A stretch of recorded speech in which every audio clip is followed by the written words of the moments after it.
Hey everybody, Dr. Jones here. I wanted to talk with you for a few minutes about ethics. Super important topic that we all, really probably the most important thing that we can talk about as graduate students and as social workers. I've been in practice almost 30 years now. And when I look back over my time in practice, there have been a number of ethical conflicts, ethical dilemmas that have come up. They're scary sometimes. They're just there's not a right decision always, and so we have to make sure that we are always growing in this area and that we commit to ethical practice. So let's talk about that. Let's start with the code of ethics. Most professions have codes, and ours does as well. The purpose of the code is that it affirms social work as a legitimate profession. It guides our decision making in practice, and it provides some professional standards for us. So, um, I can look in the Code of Ethics in Kentucky, where I live, and I can see that you know the duty to warn is the same, and the dual relationship information is the same as it is with a social worker in California. So it sort of formalizes ethics for us. There's a preamble, there's the purpose, there's the principles, there's standards, and it also has values that we should all commit to: service, social justice, dignity and worth of the person, importance of human relationships, integrity, competence. These are all things that we should all commit to. The problem is knowing how and when we're doing that. It also spells out responsibilities to our clients, our colleagues, to the profession, to broader society in different practice settings as well. So, a few other things that we need to think about, though, is that the Code of Ethics is limited in scope.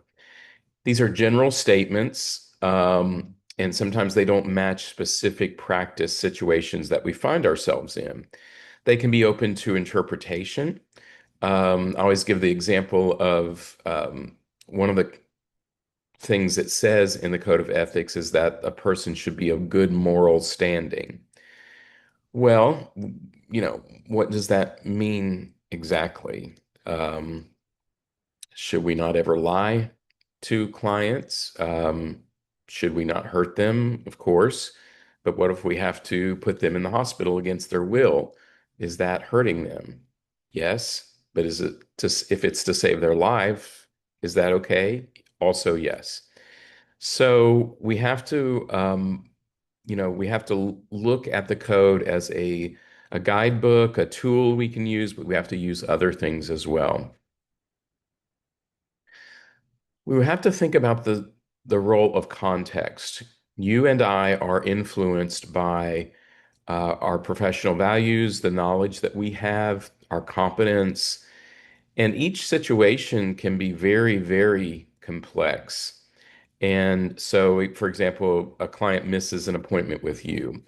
Well, what do we assume about that person? Do we assume they're bad? Do we have biases against them? Do we assume, well, they just had something come up? And so how does this impact our care? So looking at the nuances of ethical situations is very important. We do have some duties, and these are very important duties. I'd like to go over them now. Children are not competent to protect themselves up until the age of 18 legally. And so, and again, I'm just speaking for Kentucky. This may be different in your state, but in Kentucky, if I have a person who is under 18 and they tell me that they are being abused in some way, I have an ethical and legal duty to report that to social services. The same with adult protection. If I have I don't know, say an 80-year-old man that I'm seeing who uh, can't take care of himself, he has nothing to eat, or maybe he's being abused by his family members or whatever. I have an ethical and legal duty to report that to Adult Protective Services and let them try to help him. The Tarasoff warning, you'll learn about this in other classes, but that's the duty to warn. I've only had to do that one time. Had a guy worked in a hospital, and I had a guy come in, and he told us that he was going to go kill all of his coworkers. And before we could address that, his psychiatrist released him. And so we had to go with our hat in our hand to his coworkers and say, "We're really sorry, we screwed up, and this guy says he's going to kill you." And so we broke his confidentiality. We met with them and told them what he had said, but we were protected by the code of ethics and by law. Again, a duty to protect people um, against a reasonable danger. So if somebody comes into my office and says, "Dr. Jones, I'm so mad today I could just kill somebody." Well, that's not a identifiable threat. I don't have to do anything about them. I mean, I would certainly clinically talk with them and try to settle them down and process that and make sure that they're not a danger to just random people. But if they said, if they came in and said, "I am going to go to Fayette County and kill my wife, whose name is Jill Jones, after our session," then I would have to step in and I would call the police. I would call Jill Jones if I have her phone number, and I would do everything in my power to protect that person, the identified victim of that person's violence. Let's talk about ethical decision making.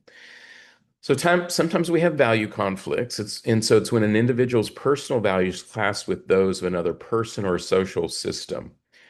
When we have to choose between two or more relevant ethical directives, but sometimes they're contradictory. For example, at that same hospital where I worked, um, we were a private hospital, and so we could only keep a suicidal person up to 72 hours. After that, I had to go down to court where I live in Lexington, Kentucky, had to go before a judge, had to fill out some paperwork, and I had to convince that judge that the person that we were holding was imminently suicidal. And when I did that, and I can't ever remember a time when I was turned down for that request, the sheriff's office would drive to our hospital. They would come up on our locked unit. They would put the person in our unit in handcuffs, and they would remove them from our hospital and take them to a state hospital where they could keep them longer, of course, within the legal process. And so, when I have somebody in my office who is suicidal, they may not, I don't want to break their confidentiality. I never want to do that. But I will if that means saving their life. And so I want you to think about these two competing directives. That's what creates ethical dilemmas. I want you to know that there's rarely one correct answer to an ethical dilemma. Again, we have to look at our biases. We have to look at legal obligations like Tarasoff. We have to look at cultural perspectives.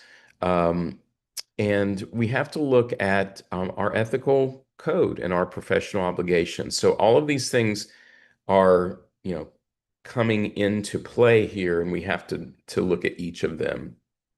There's a few tools that I'll talk about here in a minute for um, ethical decision making. I'll show them to you here, and you can do more research if I don't cover them.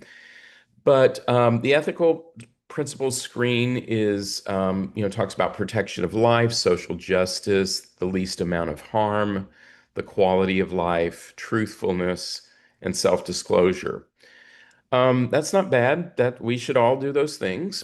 Let me tell you a quick story about a time when this would not have worked. So these are all looked at as, we should do all of this stuff. I have a friend who was a former child protection worker in Kentucky. This was many years ago. She was very young, and she went to someone's house to basically tell this woman that she was going to remove her children because the child was being horribly abused. And so she showed up at her trailer. And the woman came to the door, and my friend said, "Hi, I'm so and so. I'm with Child Protective, Services." And the woman said, "You're not going to take my baby, are you?" Asking her this. And my friend was very afraid of this person, as well she should have been. Lots of guns in Kentucky, and she had a few of them, and she was very threatening to my friend. And so my friend said, "No, ma'am, nope, not going to take your baby at all. We're just here to see if you need anything." And the woman said, "I don't need anything. Get out of here." So my friend lied to her. She was there to remove her child because the child was being hurt. She made a mistake. She didn't ask the police to go with her, so she left very quickly. She got the police. The police went, you know, and removed the child. The woman fought them. She wound up going to jail. But the point of all this story is, should we ever lie to our clients? Well, that's an example of when she lied to a client, but she was trying to protect life. So, something to think about. Strom Gottfried offers another kind of perspective. And I will say that, this last part here, this worst case scenario of each option, I really do think about that. I don't want to, but I do think about that if I have a client and I'm trying to assess risk, suicidal, homicidal risk. Um, I try to think about, like, what is the very worst thing that could happen in this situation? And I want to try to avoid that. And I don't want you to practice out of fear, but I want you to be really aware of these models and how they can help you. So looking at least harm, um, implementing the process of implementing each option, looking at power relationships are also important in this model. Reamer is one of my favorite authors in ethics. He's done a lot of work over the decades. Around ethics. And so he identifies all of these steps here that you can see, and it's a very thorough process. And it doesn't result in, it's not like you're not a robot, you're a person. And so you're not going to go through all this and then they just, you know, it comes up and, well, here's what you should do. But you should look at things like consulting the code, looking at what your options are, laying all of those things out, and then make a decision. Don't don't kick ethical decision making down the road. It's very important that you make a decision, and it's very important that you document how and why you made that decision. And it's important that you monitor it and evaluate it. So let's finish up with just three different types of issues here. One is dual relationships, and the codes are pretty clear. At least the social work code is pretty clear between that says a client and a social worker should never be in a sexual relationship. There's a power differential there. Um, I will say that other professions like psychology, you really only have to wait about 5 years until your client is not your client anymore, and then you can have a sexual relationship with them. I don't really agree with that. I don't think that's a good thing. So just remember, social workers, we should never have a sexual relationship with a client or former client or a family member of that client. Um, Sometimes dual relationships are unavoidable. If I go to the gym and I see a client there, I'm not going to switch gyms. I'm just going to talk with that client in my office in privacy and say, "Hey, notice we were both at the same gym. I'm not going to acknowledge you. You don't have to acknowledge me. We're not going to talk about clinical stuff there. And, we're not going to hang out at the gym." And so, if you have an unavoidable dual relationship, it's very important that you have some skills about how to handle that. We have a responsibility to society. And so we need to promote the public's general welfare. We need to look at things like adult abuse, neglect, how it affects not just our individual client, but the larger community as well. And, the our values direct us to get involved in that and to help kind of ameliorate some of the violence and other things that are going on in our society. And then I want you to know the word paternalism. Paternalism just means fatherly, which I don't really like that because I hope I'm not an overbearing father. I try to be a loving father, but sometimes I have to take my kids' rights away because they're not um, advanced, they're not mature enough to make their own decisions. Sometimes we have to take clients' rights away. Remember that 80-year-old guy I talked with you about that I would refer to Adult Protective Services? One of the crucial things that we have to decide about him, we as a society, is whether or not he's competent. So if he's living in a shack out in Eastern Kentucky somewhere, and he doesn't have running water, and he eats cheese and crackers for every meal, and he wants to live that way. He's not unhappy. He's not, no one's hurting him. He just likes to live that way. Or a homeless person that just wants to live outdoors.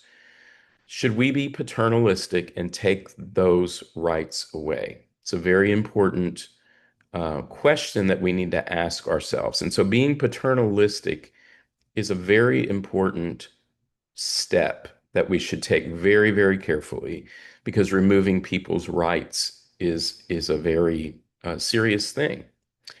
And we talked about lying, of course, and when do we need to use our power to intervene to help somebody? These are all questions that you should ask yourself as you go through ethics. All right, thanks.